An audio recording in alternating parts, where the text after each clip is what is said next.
चॅनलला लाईक करा, शेअर करा आणि सबस्क्राइब करा। चंदगड तालुक्यात पावसाचा जोर कायम असून घटप्रभा नदीवरील 8, ताम्रपर्णी नदीवरील 6 तर होनहाळ नाल्यावरील 2 असे एकूण 16 बंधारे पाण्याखाली गेल्याने जनजीवन विस्कळीत झाले आहे। गेल्या 4 दिवसापासून पावसाचा जोर कायम असून नदी नाल्यांची पाणी पातळीत झपाट्याने वाढ झाली आहे।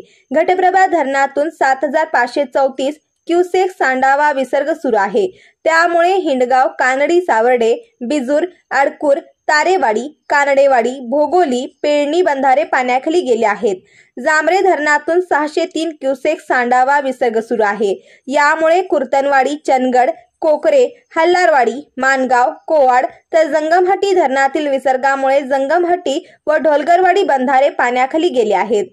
चंदगड पुलावर पाणी आल्याने चंदगड हेरे वाहतूक बंद झाली आहे। पावसाचा जोर कायम राहिल्यास दाटे येथे बेळगाव वेंगुर्ले रस्त्यावर पाणी येऊन हा मार्ग बंद होण्याची शक्यता आहे। कोवाड बाजारपेठेत पाणी ताम्रपर्णी नदीला पूर आला आहे। कोवाड बाजारपेठेत पाणी शिरले असून व्यापाऱ्यांना सतर्कतेचा इशारा प्रशासनाकडून देण्यात आला आहे।